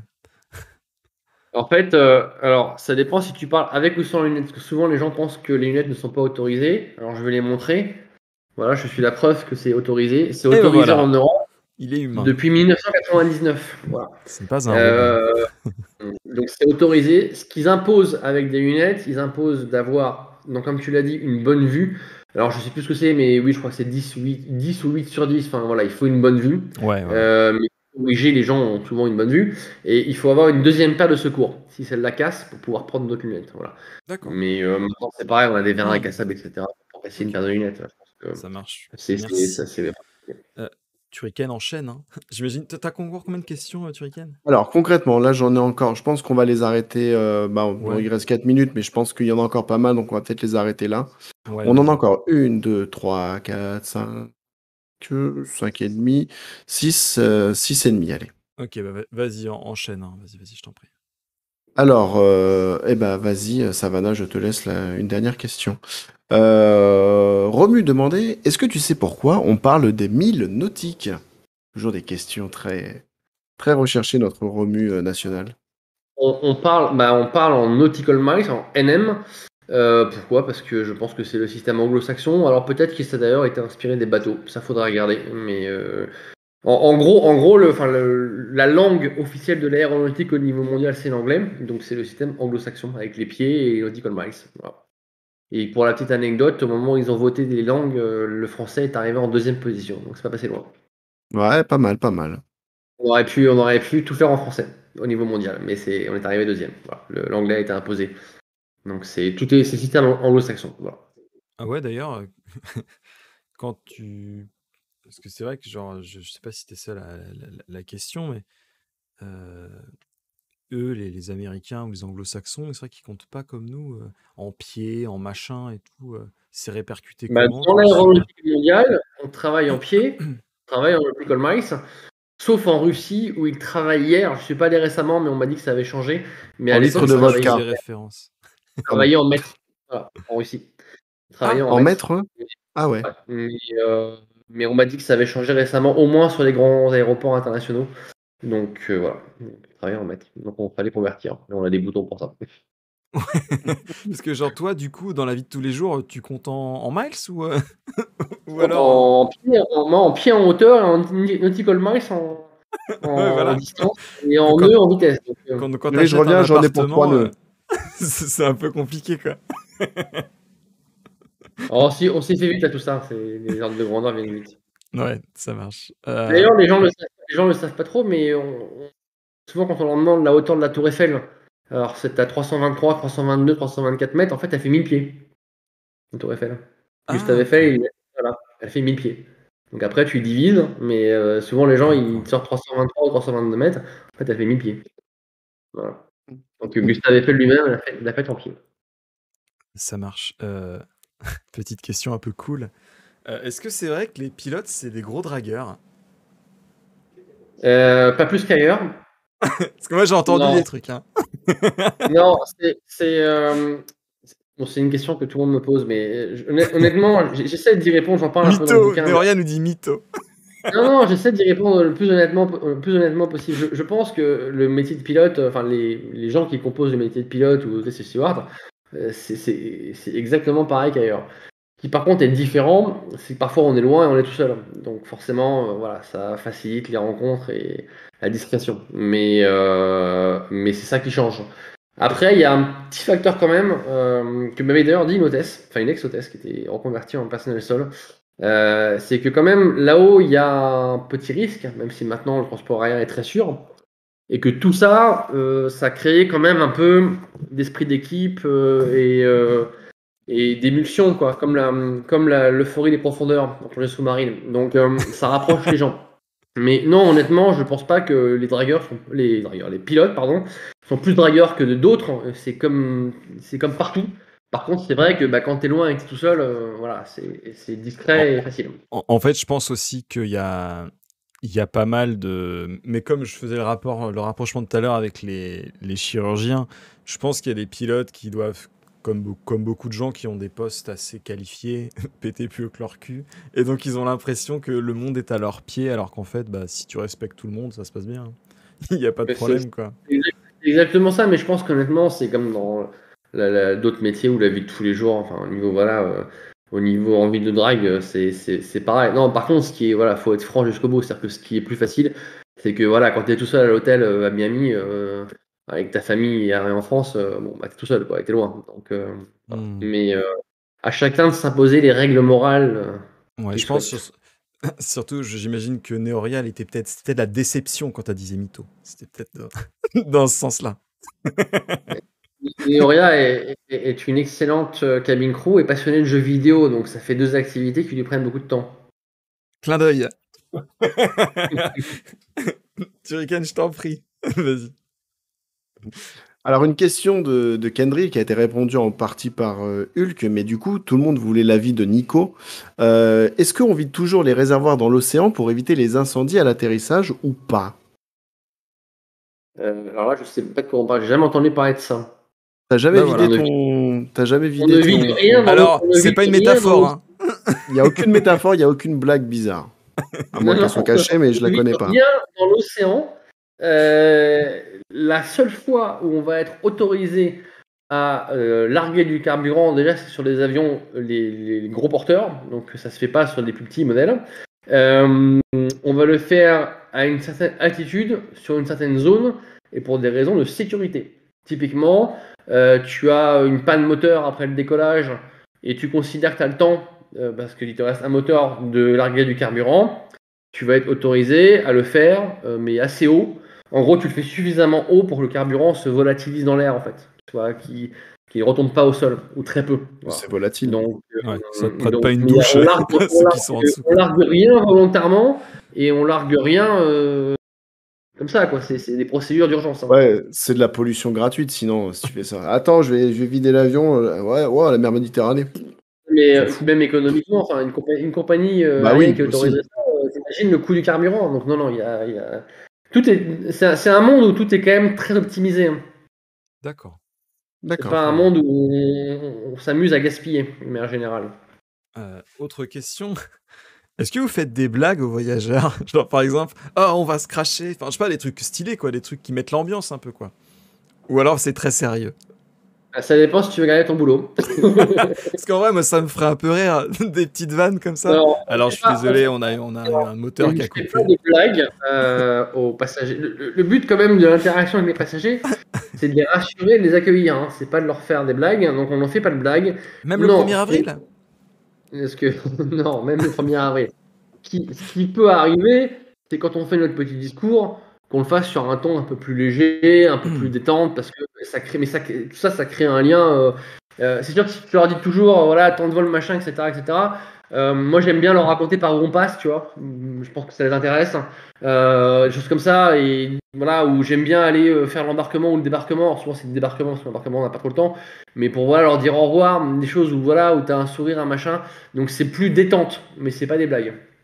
Je vois pas la blague, le mec. Bonsoir, j'ai 3,8 grammes. J'espère que vous allez au revoir avant le prochain décoller. Nous partons en direction du Mexique en passant par l'Australie et on fera un petit tour par le Groenland si vous êtes bien attaché et qu'il reste un peu de carburant, j'en récupère en mer Méditerranée. Vous inquiétez Alors, pas, on en moi, reste je de temps t'avoue, en temps. ça me ferait un peu rire, mais c'est vrai que je peux Ouais, mais comprendre que la place est en anti-pro. jeu. C'est anti-pro. Hein. Surtout que tout est quand même enregistré et surveillé, donc je suis pas sûr que notre direction de compagnie apprécierait.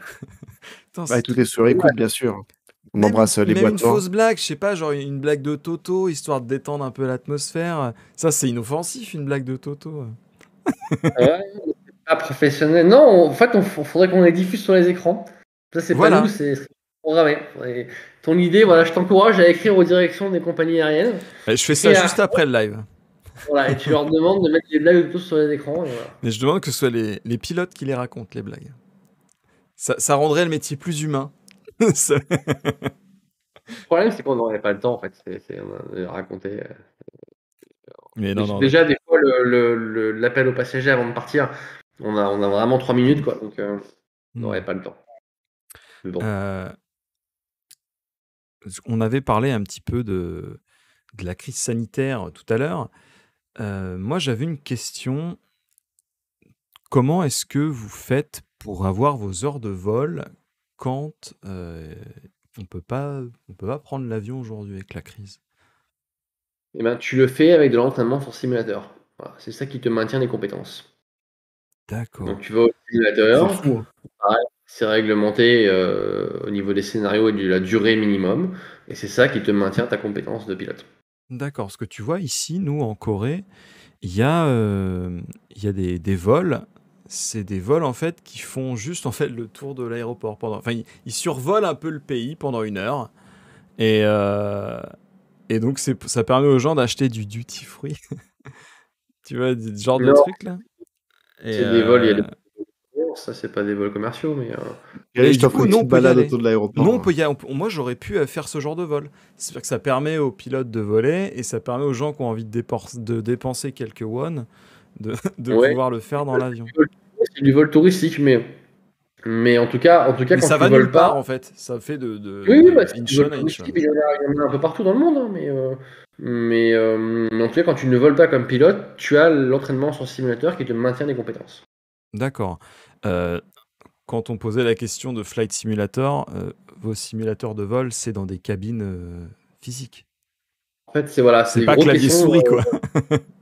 Non, ça coûte extrêmement cher. C'est des gros caissons qui sont sur vérin hydraulique et qui simulent Ouais. vraiment le vol. Et maintenant, Ouais, c'est c'est très ouf performant. ça. Donc, c'est quand même des choses Hmm. vraiment très bien fait, quoi. Hmm. Et en plus, l'instructeur a un panneau à sa disposition, il peut te faire toutes les pannes possibles et inimaginables. Donc, c'est un très bon entraînement. D'accord. Turrican, je t'en prie. Une question, je veux juste un oui ou un non, ou alors je ne me prononce pas. Voilà, tu as les 3 réponses possibles. Question de Isoka33, qui aime bien lâcher des petits gaz comme ça de temps à autre. La Terre est-elle bien plate? C'est quoi cette question de merde? Alors, à l'atterrissage ou d'une Ah manière générale?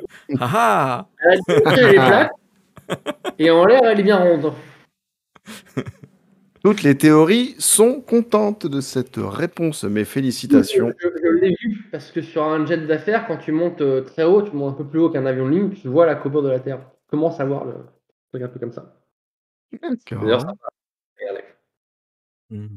Et bah, j'enchaîne, hein, parce que après Vas-y, ouais. on rentrera après dans les questions, comme je disais tout à l'heure, de carrière et d'aide. Kendrill demande, c'est quoi le mieux pour toi, un cockpit d'Airbus ou un Boeing? Il te pose cette question, sachant qu'il en a fabriqué pendant 3 ans pour Airbus. Voilà. Donc là, si tu veux avoir un viewer content, tu dis, ah, bah, Airbus, bien sûr. Ou si tu veux dire la vérité, bah, De manière honnête, j'ai fait une longue vidéo YouTube sur Airbus vs Boeing, où je donne une préférence pour l'un et pour l'autre. Alors, j'aime bien les deux, et il y a des avantages dans les deux. Voilà. Je peux en citer un, mais par exemple, Airbus, l'ergonomie du cockpit est quand même excellente. Et Boeing, on parlait tout à l'heure des switches, je trouve que la logique, quand tu veux, par exemple, mettre un phare sur on, que ce soit vers l'avant, parce que c'est vers l'avant que tu vas éclairer, me paraît meilleur que celle d'Airbus où c'est vers l'arrière. Mais globalement parlant, je suis plus fan d'Airbus. Pour l'ergonomie, le cockpit est quand même bien organisé. Bah, tu en as un derrière toi, Turrican, un 320, un truc comme ça, où je trouve que c'est mieux non, organisé. tu te trompes. C'est le Turifec 2022 classe E. Ouais, c'est Celui-là, un tu ne le connais nouveau pas, modèle, c'est ouais. le nôtre. Étrangement. Oui, on copie un peu. C'est À un défaut de Boeing se avec faire une copier, on moustache. copie un peu, voilà. Mais non, globalement, je préfère quand même Airbus, mais c'est vrai que les deux ont leurs avantages. Il y a, il y a- il y a- D'accord. il y a rien qui est mauvais, qui est mauvais. Il y a une préférence personnelle, mais voilà, sans plus. Mhm. Très très bien. Moi, je voulais te poser une question un peu, pas scandale, hein, mais c'est quoi les interventions de force majeure que tu as rencontrées? Est-ce que tu nous disais que tu avais déjà eu des gens violents ou un peu J'ai alcoolisés eu, ou ce genre de truc? Est-ce que tu peux nous en dire ouais, plus? Genre néorien un peu alcoolisé qui vient de faire chier dans la cabine. Ah pardon, tu Pour faire parlais des des passagers, selfies? excuse-moi. non, non, non, moi j'ai eu une fois ou deux, je me souviens bien d'une fois là, sur Miami justement, d'un passager un peu voilà, agressif, etc. Euh, on avait prévenu la police à l'arrivée, sans plus. Mais c'est ensuite, enfin, c'est des situations en fait où malheureusement tu peux pas faire grand-chose parce que même s'il y a une bagarre derrière, tu vas pas aller te battre. Bah, disons que C'est c'est pas dans les dangereux. compétences du du capitaine, quoi. Non, mais même imagine, tu vois la personne à la caméra et parce que dans la cockpit, enfin dans les cabines, tu as les caméras, alors pas partout, mais au moins dans les postes équipage, hôtesse et steward. Donc tu vois la personne et tu vois que le gars, tu penses que c'est largement bon et tu vas réussir à l'arrêter. Tu vas ouvrir la porte du cockpit, donc tu vas lui donner la possibilité de rentrer. Non, Tu ouais, vas non. aller, tu vas lui donner la possibilité qu'il te tape, donc d'être frappé, donc d'être inapte, donc de perdre un pilote. Donc non, en tant que pilote, je veux dire, qu'est-ce que tu vas faire? Si vraiment, mettons que ça dégénère à bord, qu'est-ce que tu as à faire Ouais, d'intelligent? toi, tu dois poser l'avion, quoi. Poser l'avion. Et Ouais. ça, c'est déjà,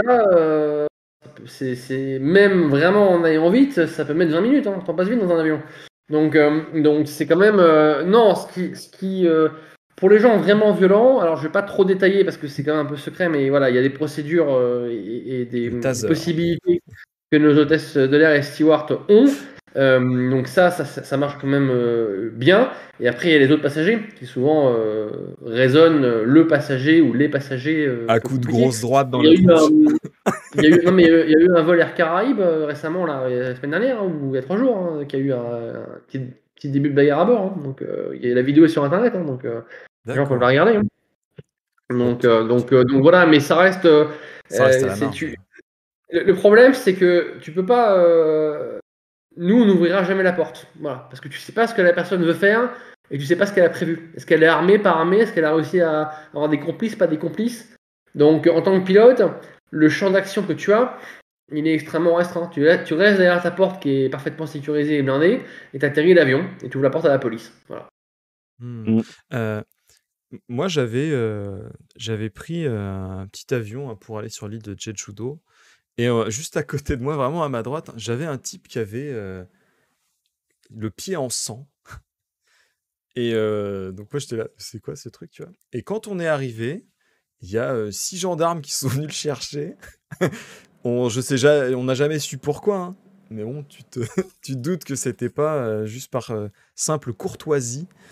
Il était Mais seul ouais, ils ont récupéré que lui en tout cas. parce que sinon, des fois, on a des reconduits frontières, ce qu'on appelle. C'est des gens que les États expulsent de leur pays pour les reconduire ailleurs. Mais ces gens-là sont accompagnés par la police. Oui, normalement. Ouais. Hmm. Voilà. Et Non, c'est non, sûr. là, il était passager. Et à l'atterrissage, il y avait six gendarmes. Alors, je sais pas si c'est des gendarmes ou si c'était la police de l'aéroport. Mais en tout cas, en Je- uniforme, avec les armes sur le côté, là. Ouais, c'était un peu bizarre. C'est une personne recherchée et qui tentait d'échapper, hein. Ça peut arriver, ça. Mais ça arrive en Europe, aux États-Unis, ça arrive pas trop, ça. J'ai discuté avec une célébrité, du coup, trop cool. Ou t'as pris un gros risque. En plus, il parlait pas un mot d'anglais, donc bon, de toute façon, c'est. C'est- Voilà. Ensuite, quel a été ton vol le plus délicat? Bah, ça rejoint un peu les questions de tout à l'heure sur les situations d'urgence. Il n'y a pas eu vraiment de vol délicat, mais il y a eu, enfin, les plus délicats, c'est la météo. Voilà. Les météos compliquées, Hmm. fort brouillard, ou forte neige, Mais ou si c'est fort trop orage. compliqué, vous partez pas. Ah, si c'est trop compliqué, on part pas, ou si on le sait avant. Mais tu peux très bien, Ouais, un Paris-Miami, c'est long.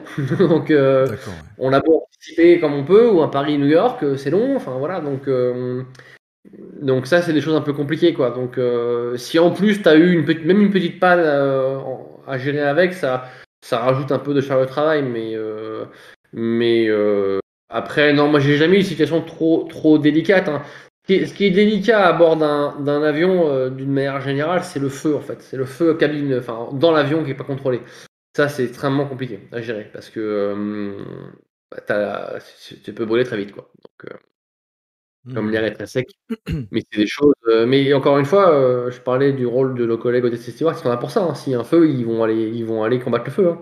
Donc, et souvent, ils vont l'arrêter très vite, hein. Ouais, je Il y a comprends. pas de, il y a jamais de, il y a j'ai jamais eu de gros problèmes. Hmm. Petite question, je pense que ça va sûrement peut-être nous donner justement certaines pistes pour la suite avec Turrican. Si tu Mhm. devais donner des conseils à des jeunes qui aimeraient faire ton métier, quels conseils souhaiterais-tu leur donner? Il y en a vraiment, vraiment beaucoup. C'est d'ailleurs pour ça que j'ai fait cette chaîne YouTube. Et donc, faut que les gens n'hésitent pas après à venir me poser des questions sur YouTube Exactement, pour ouais. expliquer. Mais en fait, il y a plusieurs conseils. Le premier conseil, quand même, c'est d'essayer de bien travailler à l'école pour s'ouvrir à la possibilité de faire des filières sélectives gratuites. Typiquement en France, les NAC, ou les KDR France, quand ils sont ouverts, c'est des filières sélectives, mais qui sont gratuites et qui offrent un emploi à la sortie. Sinon, il faut se former à titre privé et c'est très cher. Première chose, donc quand même de se laisser la possibilité de faire ces filières-là. La deuxième chose, c'est qu'il faut travailler l'anglais. C'est une des compétences recherchées, c'est obligatoire. Il faut parler anglais pour les pilotes de ligne. Voilà, il n'y a pas 36 solutions. Il faut parler anglais aéronautique, mais ça on l'apprend au fur et à mesure. Il faut être capable d'aller à l'hôtel et prendre une chambre en anglais. Il faut coordonner des gens. Enfin, il faut des accents différents, etc., etc. Donc tout ça, il faut parler anglais. Et la troisième chose que je recommande aux jeunes, et je vais m'arrêter là, on pourrait faire une liste très longue, mais en gros, la troisième chose, c'est de travailler ce que j'appelle l'ouverture, c'est-à-dire la capacité à travailler en équipe, la capacité à tolérer les autres cultures, les différences, les gens, les vécus, la capacité à s'adapter. Par exemple, partir à l'étranger permet aussi de s'adapter. Tout ça, c'est des compétences qui sont recherchées dans un équipage cosmopolite et dans des situations différentes. Voilà. Donc ça, c'est quand même des choses qu'il faut travailler. Et plus on le fait tôt, alors ça passe par plein de choses. Hein. Ça passe par jouer au football parce que c'est un sport d'équipe. Ça passe par partir en séjour linguistique à l'étranger parce que tu apprends l'anglais et tu apprends les cultures. Ça passe par aller travailler à l'étranger. Ça passe par plein de possibilités. Voilà. Mais D'accord. en gros, ces trois volets-là, c'est-à-dire l'aspect purement scolaire, l'aspect anglais et l'aspect ouverture d'une manière générale. Ok, merci. Turrican, est-ce que ça fait le lien avec certaines de tes questions? Ouais, bien sûr, c'est parfaitement résumé. Après, les questions que j'ai sont un peu plus développées, un peu plus poussées. On sent que c'est des personnes qui sont déjà dans le milieu et qui, on va dire, ont besoin d'un expert pour pouvoir se rediriger et peut-être trouver une solution. Et j'espère que tu seras leur lumière, justement, Nico. Une question de Savannah qui demande des conseils pour un jeune de 21 ans, actuellement en PPL. Alors, excuse-moi, hein, Savannah, j'ai pas noté ce que voulait dire PPL. C'est un brevet amateur. Voilà. Pour la suite, en termes de carrière pro, voilà, est-ce que tu aurais un conseil à lui donner? Je vais malheureusement dire ce que je répète souvent, c'est-à-dire que je peux pas donner des conseils comme ça. Ça dépend vraiment des cas.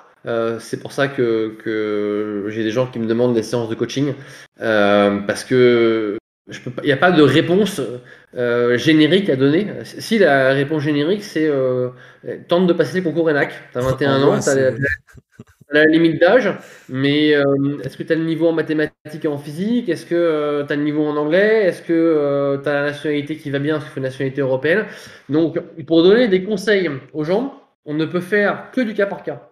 Parce que ça dépend de tellement de facteurs. Le niveau d'études, la famille, le lieu d'habitation, l'anglais, les finances personnelles, les aspirations pro. Donc, on ne peut pas donner de... Voilà, si je résume mon conseil en 2 minutes, c'est oui, vise les filières sélectives. Donc en ce moment, les KDR France c'est fermé, vise les NAC, mais il faut pouvoir y arriver. Donc, Pour avoir les critères les prérequis pour pouvoir y aller. C'est un concours, donc faut pouvoir le réussir. Donc D'accord. c'est un niveau maths sup en termes de mathématiques et de physique. Donc il faut avoir le niveau scientifique qui va bien pour passer l'écrit.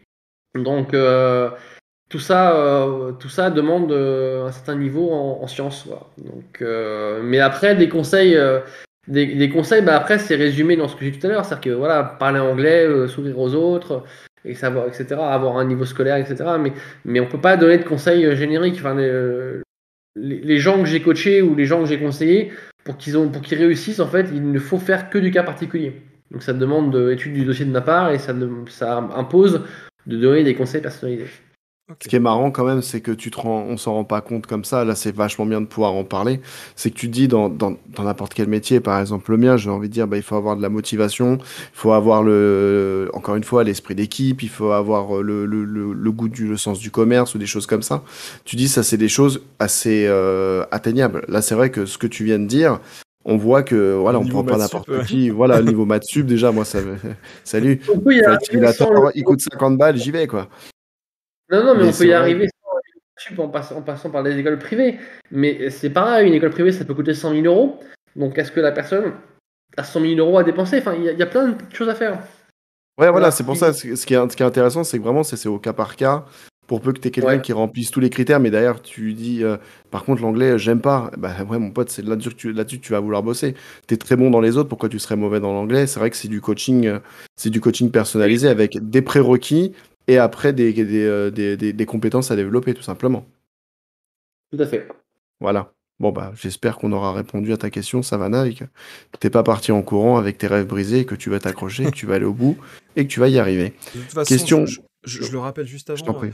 on vous mettra les liens YouTube, entre autres, hein, pour que vous puissiez poser vos questions à Nicolas. Donc, restez jusqu'à la fin. Il y aura possibilité d'avoir effectivement le YouTube pour si vous avez des questions un peu plus précises, peut-être. Précise, ouais, voilà, parce que si ça se trouve, vous répondez aux critères, mais il vous manque 2-3 éléments que vous n'avez pas, puis voilà. Et je le dis dès maintenant, faut pas hésiter à m'écrire en commentaire YouTube, parce que je Voilà, réponds à c'est tout. plutôt ça, ouais, effectivement. Ouais. Et autant je peux pas répondre à tous les commentaires Facebook, Instagram, parce que sinon on n'en finit plus. Mais les gens qui m'écrivent sur YouTube, je pense que j'ai répondu à toutes les questions. En tout cas, s'il y en a une qui m'a échappé, elle m'a échappé. Mais je réponds à toutes les questions des gens. Donc voilà, ça centralise les questions. Mais je réponds. Voilà. Ok, Ouais, faut pas super. ça marche. Super. Question de Maxime qui nous dit Nicolas a-t-il fait une vidéo concernant justement les écoles modulaires? Et après, bon, et comment on trouve une bonne école? Encore une fois, on revient sur ce qu'on a dit. À l'instant, on parle, donc je pense qu'il a largement de quoi faire. Allez. D'accord. Bon, bah, voilà, ça c'est fait. Maxime, reste jusqu'au bout, tu auras le lien. Question. La réponse c'est oui, pour être très précis dans ma réponse. Super. Ah, J'ai fait beaucoup de vidéos sur les écoles, les filières, les parcours, etc. Il y a vraiment, malheureusement, faut prendre le temps de les voir, mais je les fais pour aider les gens. Donc, ouais, si les gens sont intéressés, généralement, génial. ils vont le voir. Hein. Tu vois, c'est... Alors, question après de Hulk qui demande quelle spécialité choisir entre sciences numériques informatiques, alias le SNT, et sciences de l'ingénieur, le SI pour la première, pour pilote de ligne, même si elle disparaît en terminale apparemment. Réponse, il n'y a pas de mauvais choix dans les deux, mais je pense plus pour la deuxième, sciences de l'ingénieur. Sciences de l'ingénieur, d'accord. Ok. Super. Il nous reste encore combien de questions J'en ai encore une, ça sera la dernière pour moi. Parfait. Savannah encore qui demande comment trouver son premier job une fois toutes les qualités en poche. Eh ben, Pôle emploi qui sponsorise comme toujours la RTC. Bon, on se retrouve dans 15 ans. La patience, la persévérance, j'en parle dans la vidéo générique de ma chaîne de présentation. J'ai dû envoyer pour mon premier emploi quelque chose comme 1200 CV. 1200. Donc c'était la patience, la persévérance, le réseau personnel, les partenariats que peuvent avoir les différentes écoles, l'offre et la demande. Voilà, il faut être persévérant. Quand j'ai fini ma formation de pilote, on m'avait donné une statistique, je ne sais pas si elle est vraie, enfin je pense qu'elle est vraie, parce que la source était fiable, mais c'est que des gens qui sortent des écoles de pilotage, t'en as 1 sur 2 qui ne trouvera jamais de boulot, parce qu'il se découragera avant. Donc il ne faut pas hésiter.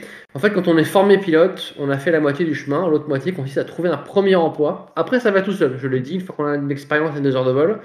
Et là, c'est vraiment, il faut persévérer. Moi, j'ai fait des choses, pris ma voiture. Je ne suis pas fier. J'en suis fier. C'est pas le mot, mais je veux dire, j'ai pris ma voiture, je suis allé à Genève, j'ai fait le tour des compagnies d'affaires. J'étais allé à Lyon-Bron, j'étais allé à Lausanne, j'étais allé à Grenoble, Chambéry, au Bourget. Enfin, j'ai fait tout ça. J'ai 1200 CV, voilà, pour mon premier emploi. Donc, il a fallu se battre. Et il ne faut pas hésiter non plus à accepter un premier emploi qui n'est pas forcément très rémunéré. Pareil, je renvoie à la vidéo qui présente ma chaîne. J'en parle pas mal dedans. Mais il faut démarrer. C'est un métier, voilà. Il faut que quelqu'un mise sur vous et vous confie un avion, même petit, même mal payé. Une fois que vous avez ça, ça va tout seul.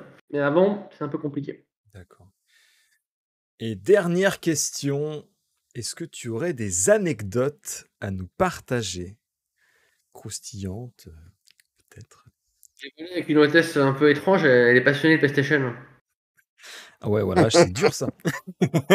On ne veut pas savoir son nom, bien évidemment. On ne cite pas de nom, bien sûr. Des tutos sur les jeux vidéo. Non, les anecdotes, honnêtement, assez peu, assez peu des célébrités que j'ai pu croiser alors dans l'aviation d'affaires, mais ça je peux pas en parler. Ou sur les vols commerciaux, des célébrités de manière générale qu'on croise. Je vais pas citer de nom, mais ça je peux en parler parce que c'est un avion sur un avion ligne. Voilà, j'ai un acteur phare de Taxi, donc on va pas citer de nom, mais je pense que D'accord, tout le monde ok. l'aura. Que j'allais aux toilettes et face à moi. Donc c'est marrant quoi. Ça rappelle les Vous avez souvenirs des fait la films, croix, etc. du coup, aux toilettes? Non, mais c'est sympa, voilà, c'est des rencontres comme ça. Non, il y a pas vraiment d'anecdote. Après, ce qui est vraiment enrichissant dans ce métier, c'est la diversité. Donc des voyages, des personnes qu'on va rencontrer, des parcours, des lieux qu'on va visiter, tout ça, c'est vraiment passionnant. Et ça, c'est pas vraiment une anecdote, mais moi, c'est ce qui me tient à cœur et j'allais dire me réchauffe le cœur. C'est-à-dire que des fois, tu voles avec des gens, tu vas voir un collègue pilote ou un collègue steward, et tu parles avec lui, et la personne a vraiment un parcours, mais complètement atypique, très différent.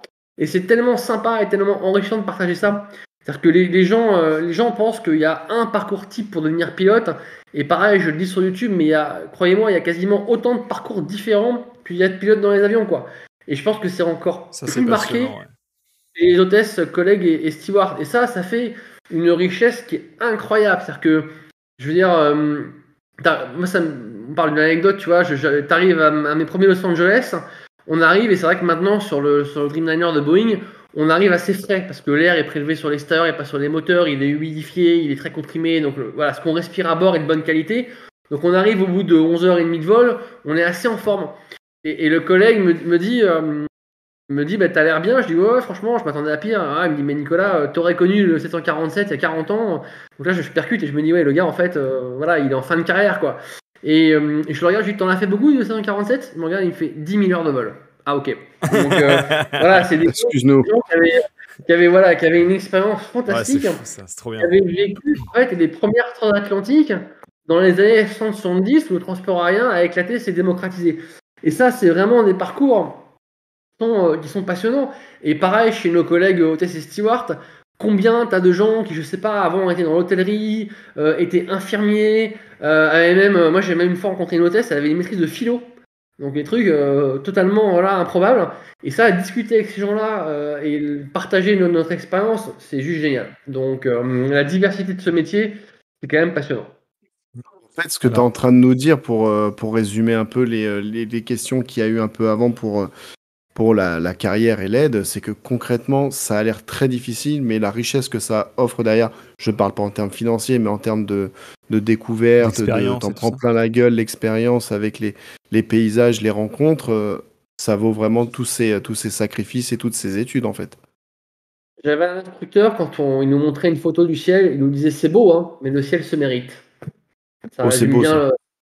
Oui, c'était un monsieur qui avait une certaine poésie et il était pareil en fin de carrière. Et c'est exactement ça, c'est-à-dire que c'est un métier qui est difficile d'accès, mais une fois qu'on y est, ça reste, j'allais dire difficile, mais c'est trop fort comme mot, mais ça reste, voilà, c'est un peu compliqué en termes de gestion de la vie personnelle parce que des fois on n'est pas là et pendant longtemps. Mais par contre, la richesse, c'est magique. Voilà. Donc le ciel, les gens, les avions, les destinations. Voilà. Des choses simples, hein, mais je veux dire, moi j'ai fait beaucoup d'escale à Nice, donc maintenant j'ai mes petits restos que je connais, etc. Il y avait même un serveur qui me reconnaissait. Donc voilà, c'est des rencontres d'une vie, mais voilà, c'est quand même sympa. Voilà. Tu t'arrives à tel Ouais, non, mais endroit et puis c'est... d'habitude, à New York par exemple, à côté de l'hôtel, je pense que Noria voit de quoi je parle, on a un resto italien voilà, qui est super bon avec des pizzas et voilà, c'est nos petits lieux de vie, nos petites rencontres voilà, qu'on peut se faire en escale ou dans l'avion. Et ça, c'est quand même très chouette. Alors, avant de terminer, j'aimerais placer une dernière anecdote pour un monsieur qui, j'espère, est toujours en vie. Monsieur Ferrari, que j'ai eu la chance de rencontrer sur un vol France-Portugal. J'ai sa photo, c'est un monsieur de 93 ans, c'était déjà il y a quelques années.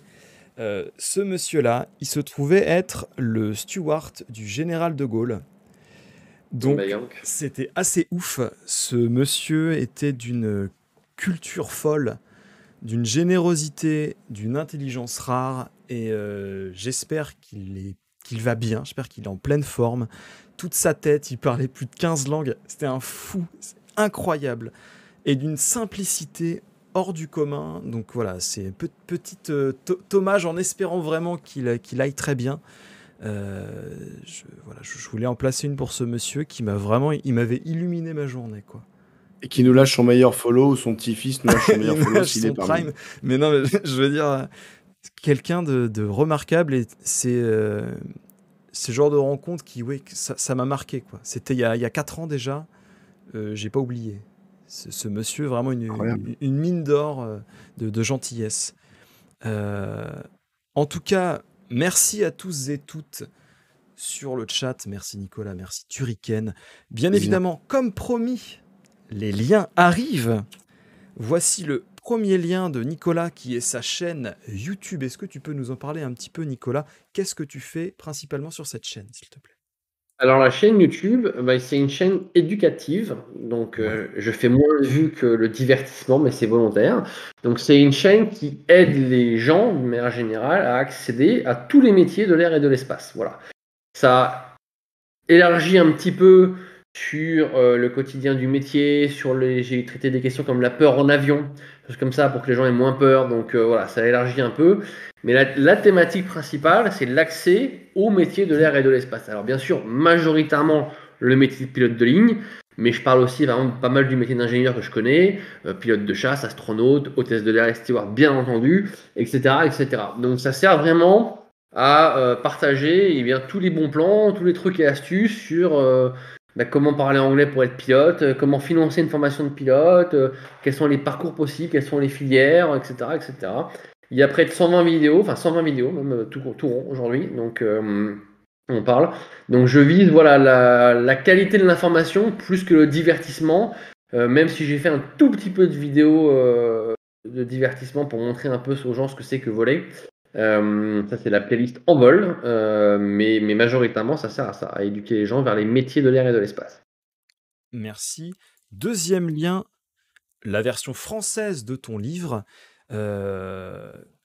qui s'appelle donc 6 mois dans la vie d'un pilote de ligne, les secrets du quotidien. Est-ce que tu peux nous en toucher aussi 2 mots? Je vais mettre aussi le lien en anglais si on a des anglophones dans le chat. Ce petit livre qui est plus un petit témoignage, d'autant que j'ai beaucoup de critiques sur le format français papier. J'ai fait un petit clin d'œil à un carnet de bord, mais ça passe pas. Enfin, le livre anglais est un de meilleurs formats. Mais sur le contenu, alors il est aussi disponible en e-book. Je voulais vraiment qu'il soit en e-book pour que il soit pas cher d'accès et que les jeunes puissent le lire en fait. Donc ça c'est quand même important de le souligner. Ce livre je l'ai écrit pour 3 raisons. La première raison qui est la principale, c'est que dans les écoles de pilotage, on t'apprend pas le quotidien du métier. On t'apprend à piloter un avion. Mais jamais on va te dire à quelle heure il faut arriver, comment il faut te comporter, quand il Ouais. faut que tu dois manger, dormir, etc. Donc moi, j'ai voulu partager le quotidien. Voilà. Qu'est-ce qu'on fait dans l'avion, à quel moment, pour que les aspirants pilotes puissent trouver un début de réponse. Parce que j'ai quand même vu, heureusement très peu, mais il y a des gens qui, quand ils arrivent pilotes, ils se rendent compte que finalement, ça leur plaît pas. Parce que c'est quand même un peu contraignant, parce que voilà, il y a une routine qui s'installe, parce qu'il y a quand même une discipline à avoir, etc. Donc, pour éviter, entre guillemets, ça, le premier élément, c'était de partager mon quotidien de pilote. Le deuxième volet, ça rejoint la chaîne YouTube, c'était aussi un peu mon parcours, comment j'en suis arrivé là, les écoles d'ingénieurs par lesquelles je suis passé, les filières, etc. etc. Et le troisième volet, qui là s'adresse au grand public, j'allais dire aux passagers, mais à toute personne grand public intéressée, c'est l'aspect magique du vol que je voulais partager. Voilà, expliquer quand même que la beauté, pour répondre aux gens, j'ai quand même pas mal de gens qui m'écrivent qu'on peur en avion, leur montrer voilà, que c'est un endroit très sûr et que c'est un endroit qui est même très beau. Bah écoute, merci pour ce beau message passionné. C'est d'ailleurs tout ce qu'on a un peu ressenti ce soir, c'était vraiment top. Ouais. Bien évidemment, on ne va pas se quitter sans une petite photo. Est-ce qu'on prendrait pas la pause? Alors pareil dans le chat, la pause, c'est parti. Tu donnes un compte à rebours ou comment tu fais? Merci. Quand tu le sens. Merci dans le chat d'avoir joué le jeu. Je vous ai vu, il y en a plein qui ont pris la pause. Merci. Non, voilà, en tout cas, n'hésitez pas à aller poser vos questions à Nicolas si jamais vous en avez. C'est c'est toujours intéressant de pouvoir avoir quelqu'un en ligne quand vous avez, des sujets très spécifiques à aborder. Donc, n'hésitez pas. Un petit mot à ajouter peut-être, Nicolas, pour conclure? Bah, déjà, tous les deux vous remercier. Toi, Cyril, qui m'a contacté, et Shuriken Thomas pour sa participation. Donc, c'est vraiment très sympa. Merci à Neoria d'avoir pensé à moi, parce que c'est vrai que spontanément, elle a pensé à moi, elle me l'a dit sur Instagram, et c'est vraiment aussi très chouette. Et donc, Ouais, vraiment, c'est vrai, merci à tous. merci beaucoup, ouais. Merci à Voilà, elle. merci vraiment à tous ceux qui ont participé aussi ce soir pour la diversité, la richesse de vos questions. Et encore une fois, voilà, ma chaîne YouTube, elle est vraiment faite pour vous. Moi, j'ai vraiment fait ça pour aider les autres. Donc, n'hésitez pas à aller regarder les vidéos et à poser des questions et à mettre des likes, ça vous plaît, ça fait plaisir. Ouais, like, follow, tout ça, ça mange N'oubliez pas de pas, pain, ouais, ça de laisse pas de liker, miettes, comme on dit. s'abonner. Turrican, me suis permis, excuse-moi, de mettre tes liens, donc n'hésitez Merci pas beaucoup. également à aller cliquer dessus. C'est pareil, c'est totalement gratuit. Nicolas, merci 1000 fois de ta présence, de ta générosité et évidemment de toute ton expérience et de tes précisions. Un pilote qui a 10 ans d'expérience et qui vient sur une petite chaîne Twitch pour parler de son métier aussi humblement, ça nous Merci touche beaucoup. beaucoup. Ouais. Donc merci infiniment. Je pense qu'il y a beaucoup de gens qui vont sûrement se ruer vers tes vidéos pour te poser des questions. Le replay sera disponible. Bon, demain, j'ai cours, donc je vais essayer de faire ça demain, mais sinon ce sera vendredi. Parce que moi, il est déjà 7h du mat et j'ai cours à 10h. Donc autant dire que la nuit va être courte. Mais on va essayer de faire au mieux. Prenez soin de vous. Des bisous. Et à très bientôt. À bientôt et merci de Bientôt. votre fidélité. Bye bye.